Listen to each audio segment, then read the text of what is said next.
एक शेर है दोस्तों कि कर खुद खुदी को बुलंद इतना कि खुदा खुद बंदे से पूछे बता तेरी रजा क्या है।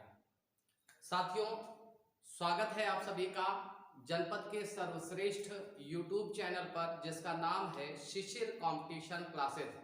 मैं शराफत अशफाक हृदय से आप सभी का आभार व्यक्त करता हूं कि आप जिस स्नेह और जिस लगाव के साथ इस चैनल से जुड़े हैं। मैं आशा करता हूं कि ये विश्वास, ये पारस्परिक सहयोग हमेशा ऐसे ही बना रहेगा और आदरणीय शिशिर सर जो कि जनपद में एकेडमिक में तो एक छत्र राज करते ही हैं, साथ ही कंपटीशन में भी बहुत जल्दी राज करने के लिए वो तैयार हैं। तो स्टार्ट करते हैं दोस्तों आज की वीडियो को। अगर आप चैनल पर नए हैं साथियों तो चैनल को लाइक जरूर कर लीजिएगा, शेयर जरूर कर दीजिएगा और सब्सक्राइब जरूर कर लीजिएगा। साथ में बेल आइकन पर क्लिक कर दीजिएगा क्योंकि यहाँ पर बड़े मन से हम लोग वीडियो बनाते हैं और दोस्तों सिर्फ आप लोगों के लिए बनाते हैं और ये सोच कर बनाते हैं कि हमारे जो दर्शक हैं, जो हमारे व्यूअर्स हैं, वो हमारी वीडियो से पूरी तरह से संतुष्ट हों। चलिए दोस्तों, आज एक बहुत अच्छा टॉपिक आपका शुरू करने जा रहे हैं जिसे कहा जाता है आश्रम व्यवस्था। एक बात ध्यान रखिएगा साथियों कि आश्रम व्यवस्था है क्या, इसको समझने के पहले हम अपने ही यहाँ के एक बच्चे को ले लेते हैं। मान लीजिए एक बच्चा है हमारे यहाँ यूपीपी की तैयारी कर रहा है जिसका नाम अरबाज है। तो अरबाज जो है इसका एक एग्जाम्पल ले लेते हैं हम लोग, ठीक है। देखिए, एग्जाम्पल देने का एक बड़ा फायदा ये होता है कि चीजें हमें बिल्कुल क्लियर दिखाई देती हैं, एकदम क्लियर कट वो चीज समझ में आ जाती है। अब मान लेते हैं, सपोज करिए कि उत्तर प्रदेश में किसी व्यक्ति के जो कह सकते हैं ओवरेज होने की जो आयु है वो 42 साल है। अब मान ले कोई भी बच्चा 42 साल तक प्रतियोगी परीक्षा दे सकता है, ठीक है। अरबाज भाई हमारे 42 साल तक जो है तैयारी करते हैं और संयोग की बात देखिए कि इनका सिलेक्शन 42 साल की उम्र में होता है, यानी कुछ माह बाकी थे तभी इनका चयन किसी परीक्षा में हो गया।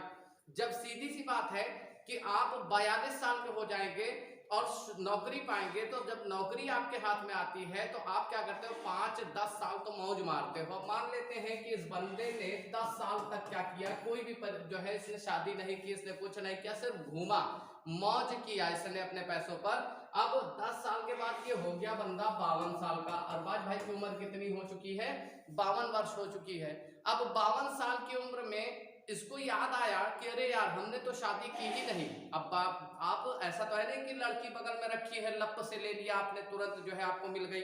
उसके लिए भी आपको मेहनत करनी पड़ेगी, उसके लिए भी आपको काम करना पड़ेगा। अब बंदा ढूंढ रहा है तो 3 साल लग गया इसको एक अच्छी लड़की मिलने में, एक लेवल की लड़की मिलने में, और इस बंदे की आयु हो गई 55 साल। यानी आज का जो जीवन है वो व्यवस्थित नहीं है। सोचो 55 साल में अगर बंदा शादी कर रहा है और उसके बाद 2 साल बाद लड़के बच्चे हो रहे हैं, यानी 62 साल 62 साल में बच्चे का जन्म हो रहा है, तो उसके बाद वो बंदा जिएगा कितना। आजकल इतनी मिलावट हो गई है कि मतलब आप हर चीज में तो मिलावट पा रहे हैं, चाहे आप तेल खरीदने जाएं, चाहे आप कोई भी सामान खरीदते हैं, इतना यूरिया हमने खा रखा है, इतना ज्यादा जो है विभिन्न प्रकार के रासायनिक उर्वरक हमने खा रखे हैं कि 50-60 साल से ज्यादा चलने की तो उम्मीद ही छोड़ दीजिए। यहाँ पर अब 62 साल के बाद क्या श्योरिटी है कि ये बच्चे एक अच्छा भविष्य पाएंगे, आपको बताएं। लेकिन पहले ऐसा नहीं था। पहले जो है ये माना जाता था, आज क्या होता है कि कोई पता ही नहीं है। अब पता चला शाम को बाबा आए, गुड़ खाए और गुड़ खाने के बाद बाबा सो गए और उसके बाद सुबह उठा रहे पूरा घर मिलके, बाबा उठ ही नहीं रहे हैं। क्यों? क्योंकि आज लाइफ की कोई श्योरिटी नहीं है। 33 साल और 35 साल की उम्र में बच्चे को हार्ट अटैक तक हो जा रहा है, आप ये ध्यान रखिएगा। लेकिन पहले क्या होता था, लोगों की जो औसत आयु थी वो 100 साल मानी जाती थी, यानी हर आदमी लगभग इतना तो जी ही लेगा। अब प्राचीन हिंदू धर्म में जीवन को व्यवस्थित क्रम में चलाने के लिए, बढ़िया तरीके से चलाने के लिए 4 आश्रमों का उल्लेख मिलता है, जिन्हें 4 आश्रम कहा जाता है। इनमें से पहला आश्रम जो था वो आपका था ब्रह्मचर्य आश्रम। ये एक बहुत महत्वपूर्ण आश्रम था। जब बच्चे का जन्म होता था तो विभिन्न प्रकार के गुरुकुल होते थे जहां बच्चों को भेज दिया जाता था। वहां पर रहकर वो पठन पाठन करता था, अपने गुरुओं के समीप रहता था। गुरु उसको हर तरह की शिक्षा देते थे, चाहे वो नैतिकता का ज्ञान हो, धनुर्विद्या हो, घुड़सवारी हो, हर चीज वो सीखता था। और उसे समाज में कैसे रहना है, किस तरह से बड़ों से बात करना है, कैसे छोटों से बात करना है। तो ये ध्यान रखिएगा, ये जो आश्रम था ये जन्म से 25 वर्ष का माना गया। जैसे ही 25 साल का होता था बच्चा, उसके लिए पहले से लड़की ढूंढी जाती थी और 25 से 50 वर्ष की आयु में उसका विवाह भी हो जाता था। अब यहाँ पर वो पारिवारिक आनंद लेता था, पारिवारिक जीवन का आनंद उठाता था, यहाँ पर वो पारिवारिक उत्तरदायित्व को निभाने की कोशिश करता था। यानी वो क्या करता था, समाज में जाना, रिश्तेदार, नातेदार, पास पड़ोस, उसके बाद सामाजिक कार्य, व्यापार करना, व्यापार से धन उत्पन्न करना, धन उत्पन्न करके परिवार को चलाना, जितनी भी जिम्मेदारियां थी वो बंदा क्या करता था, इसी जो है आपका 25 से 50 साल में करता था। अगला आश्रम याद रखिएगा कौन सा है, वानप्रस्थ।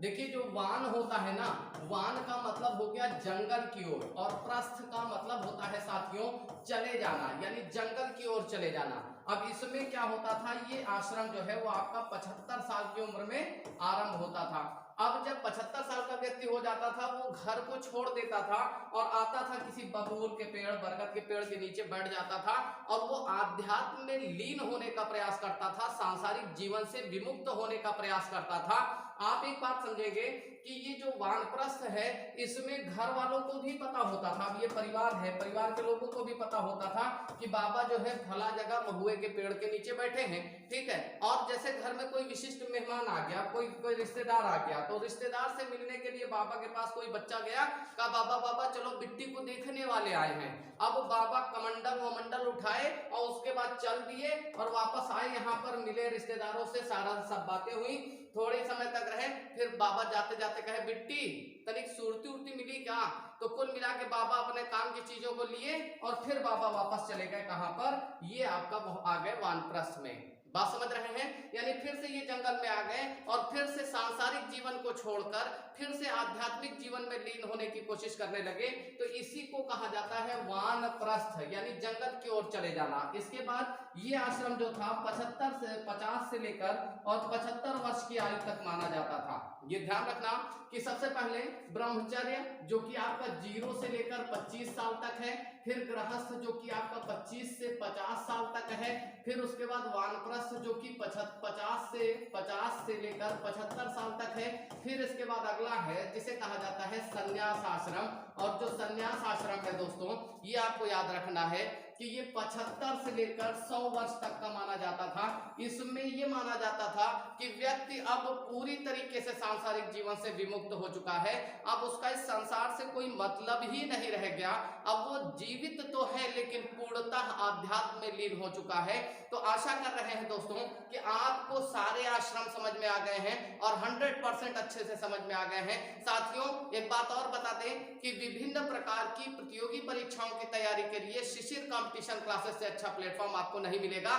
कारण क्या है कि मात्र 999 सुनकर अचरज होता है दोस्तों कि आज के समय में जहां एसएससी की फीस 8,000, 10,000, 12,000 ली जा रही है और आप जब बड़े शहरों में निकलेंगे तो वहां पर इसकी फीस का आप सुनकर कान खड़े हो जाएंगे, जहां पर यूपी और यूपीपीएससी के लिए आपसे 2-3 लाख रुपए तक लिए जाते हैं, मात्र 999 रुपए में आपको सारे कोर्सेज उपलब्ध कराए जा रहे हैं। तो साथियों अगर आप आसपास के क्षेत्र से हैं तो बिना देर लगाए तुरंत शिशिर कंपटीशन क्लासेस को आप ज्वाइन करें ऑफलाइन प्लेटफॉर्म पर, और ऑनलाइन प्लेटफॉर्म पर अगर आप हमारी वीडियो को देख रहे हैं तो इसे लाइक शेयर और सब्सक्राइब करें। दोस्तों मिलते हैं आपसे अगली वीडियो में, कल फिर भेंट होगी दोस्तों। हमारा आपका रिश्ता ऐसे ही बना रहे, हमारा आपका स्नेह ऐसे बना रहे, भगवान करे कि आप एक अच्छे पद को प्राप्त करें, आप एक बड़े पद को प्राप्त करें। मेरी शुभकामनाएं यानी शराफत सर की शुभकामनाएं आप सभी के साथ है साथियों। नमस्कार।